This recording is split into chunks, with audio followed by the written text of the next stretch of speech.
අයිබෝන් දැන් මං ඉන්නේ මේ කොරතට පන්සලේ ඉඳන් මිලේනියම් සිටි එකට යන පාර මැද හරියේ මේ පාරේ මේ ගම් වතුර වහින්නේ නැතුවම මේ වැඩි වුණා ඉක්මනින්ම. ඉතින් මේ මම දැන් ඒක පොඩ්ඩක් පෙන්වන්න යන්නේ. ඔයගොල්ලෝ බලන්නකෝ ගම් වතුර දිහා. ඔයගොල්ලන්ට පේනවා ඇති මෙතන මේ තාප්පේ ළඟටම වතුර ඇවිල්ලා තියෙන්නේ. පහළ ලයිට් කණු වලින් කාලක් විතර උඩට වතුර ඇවිල්ලා තියෙනවා. වෙලනම් සම්පූර්ණයෙන් යට වෙලා තියෙන්නේ. මෙතනින් මේ උඩින් හයි ටෙන්ෂන් ලයින් එකකුත් යනවා.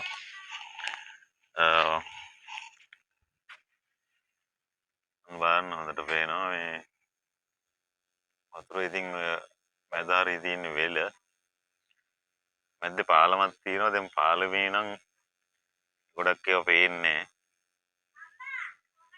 නැහැ. පාලම වැහිලම වගේ තමයි තියෙන්නේ.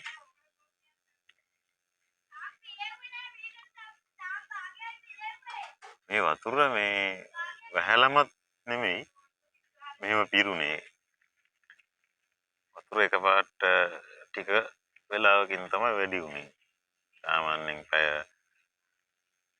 8ක් 10ක් ඇතුළත ලොකු වතුර ප්‍රමාණයක් සැලකිය යුතු වතුර ප්‍රමාණයක් ආවා. මේක ඉතින් අර 88 89 ආපු වතුර වගේ එකක් වෙයිද දන්නෙත් නෑ. මෙහෙම වහින්නෙත් නැතුව එකපාරට මෙච්චර එකපාරටමත් නෙමෙයි ඉතින්. පැය කීපයක් ගියා නමුත් මේ වතුර එන විදිය වෙනස්.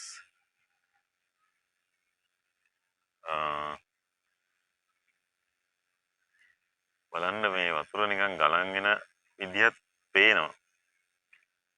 සාමාන්‍යයෙන් කණුවකට මාක් එකක් දාලා බලන් හිටියොත් වැඩි වෙන විදිය මේ බලා ගන්න පුළුවන්.